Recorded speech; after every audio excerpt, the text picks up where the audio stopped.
Hey everyone, it's Lance with Christianity Minute.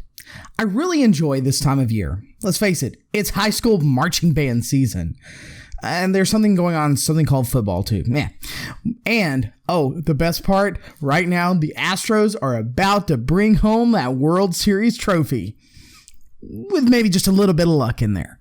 The temperature is also starting to cool off, and the holidays are about to kick off, with the first major event being Halloween. Well, this time of year, I also start to see Christians from all over talking about how we shouldn't celebrate Halloween because, it's of the devil. It has a pagan and ungodly origins. Ooh. Okay. Let's examine exactly what the Bible has to say on the matter.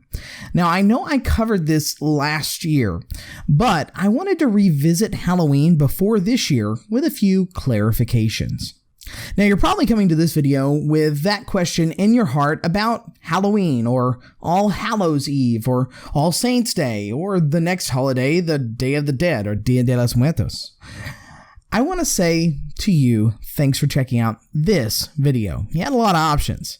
Be sure to leave a like, and for more videos like this, consider subscribing to Christianity Minute. Turn on notifications using that bell icon. If you have any questions or would like to request a video topic, feel free to leave them in the comments section below. Also, if you'd like to help produce these videos, you can donate through the links in the video description. You can also share this video with someone who can be built up by it by using the share option below. All right, in reality, the Bible doesn't give us too much, but there are some things associated with Halloween that might give us a little bit of pause. But first, we need to know a little bit of history about the holiday. Now, I'm only going to scratch the surface here for time's sake. Let's face it, it's just a little YouTube video. In reality, we don't know the entire story, but here's a brief summary. Yes, Halloween started as a pagan holiday. Don't panic.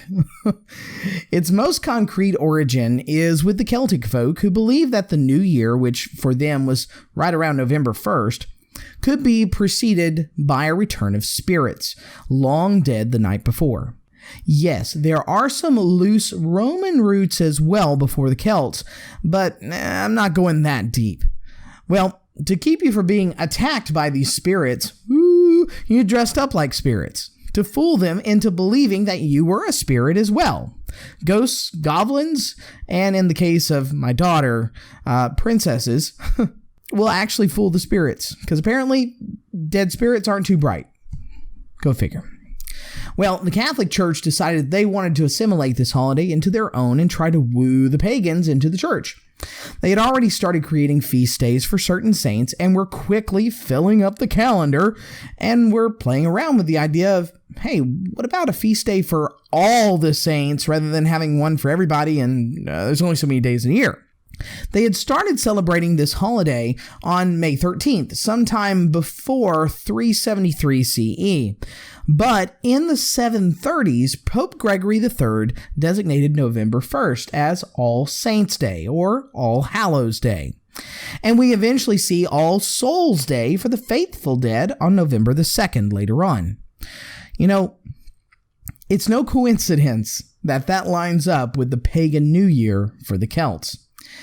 Well, whether or not anyone in Christendom is authorized by God to create feast days or any religious ceremonies or rites, let's face it, that's a great topic for another video. But needless to say, the Catholic Church did these things anyway.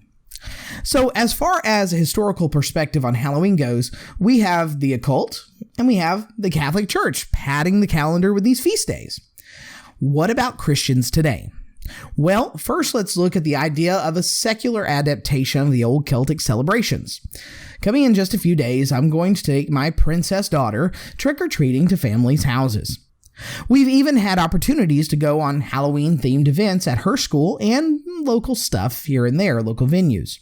Even though we participate in these events and the culture in which we live has no real connection with worshiping the occult, we take part in witches and goblins knowing full well it's all fake. I have no issue with it in my conscience. And I can find no scripture when influence is not involved. In fact, let's look at Colossians chapter 2 and verse 16.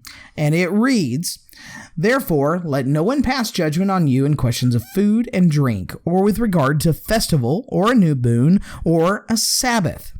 He's talking about these old Jewish holidays and events which people are taking part. While they're no longer in effect from God, they are a part of the culture, embedded into it. We can't be Christians if we're isolated from the community in which we live. And if we don't take part in these types of things, what influence do we have? How are we going to bring people to Christ? If you say that, well, they used to be Jews, so keeping these old Jewish festivals is of no consequence, right? They're still ordained by God. Okay, true. But remember that if you hold fast to this mindset, Galatians 5:2 is going to give you a little bit of trouble when you put it up against Colossians 2:16. Galatians 5:2-3 reads, "Look, I, Paul, say to you that if you accept circumcision, Christ will be of no advantage to you. I testify again, any man who accepts circumcision, that he is obligated to keep the whole law." Okay, well, here, circumcision is used as a moniker for the law of Moses, or Jewish law. If you say that everyone who participates in the, we'll say, a new moon festival, or the feast put forth by the Old Testament, is engaging in it as a religious ceremony and not a cultural one, well, then Paul himself is offering false allowances for these activities. Instead, he's allowing for cultural flexibility, making the religion appropriate for any part of the world and any culture. Unlike Jewish law, which was, quite frankly, it was tailor-made for the Jewish nation. They were God's chosen people at the time, after all. On the other side of the issue, if you're celebrating something as a worship to God or as a religious rite or feast, well, then you and I really have an issue. There is no scripture that supports worship to God in this way. God has laid out in the New Testament how we are to worship him. And if we add to that, well, let me move slides here. Revelation chapter 2, verses 18-19 says that we're not to take away or add to his word. And we look Proverbs chapter 30, verse 6, it says verbatim, "Do not add to his words, lest he rebuke you and you be found a liar." And Revelation 21:8, it's actually a very scary one, tells us what's going to happen to all liars. Well, after that, if you still have an issue with Halloween, then, well, 1 Corinthians chapter 10, verses 23-30 says that, well, you should not participate in the holiday. Let's read it real quick. 1 Corinthians chapter 10, verses 23-30. "All things are lawful, but not all things are helpful. All things are lawful, but not all things build up. Let no one seek his own good, but the good of his neighbor. Eat whatever is sold in the meat market without raising any question on the ground of conscience. For the earth is the Lord's and the fullness thereof. If one of the unbelievers invites you to dinner and you're disposed to go, eat whatever is set before you, without raising any question on the ground of conscience. But if someone says to you, 'Hey, this has been offered in sacrifice,' then do not eat it, for the sake of the one informed you, and for the sake of conscience. I do not mean your conscience, but his. For why should my liberty be determined by someone else's conscience? If I partake with thankfulness, why am I denounced because of that which I give thanks?" Okay, so don't participate if it violates your conscience. That's fine. Enjoy the evening, not doing the things our culture does for the evening. There's nothing wrong with that. But on the flip side, we shouldn't flaunt it or cause another person to stumble by doing it with that intent in mind. 1 Corinthians chapter 8, verses 7-12 reads, "However, not all possess this knowledge. For some, though, former association with idols eat food as really offered to an idol, and their conscience, being weak, is defiled.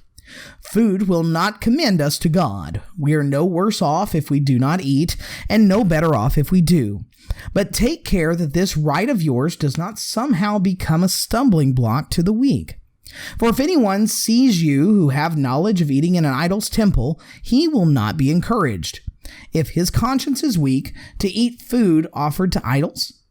And so by your knowledge, this weak person is destroyed, the brother for whom Christ died, thus sinning against your brothers and wounding their conscience when it is weak, you sin against Christ. Okay, these verses in tandem tell us not to cause another brother to stumble. But also, we don't bind something on someone else when Scripture is not present. Oh, and one last thing. 1 Corinthians chapter 11, verse 16. If anyone is inclined to be contentious, we have no such practice, nor do the churches of God.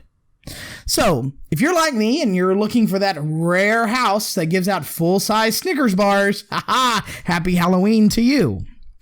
And if you're that person where that maybe offends you a little bit, well, I hope you have a pleasant evening. If you go out, be mindful of the little ones that are out there in the streets who don't always look both ways, and they probably have a ghost or a goblin or a princess tiara on. They're not little demons intent on blasphemy. They're just out thoroughly enjoying a secular and, quite frankly, very Americanized holiday. That's been your Christianity Minute for this week. Thanks for watching. Remember, if you like this video, hit that like button and consider subscribing and sharing with your friends. I work very hard to make sure that all things said are scripturally accurate. If you have any questions or comments, please leave them in that comment section below, and I'll see you next time right here on Christianity Minute.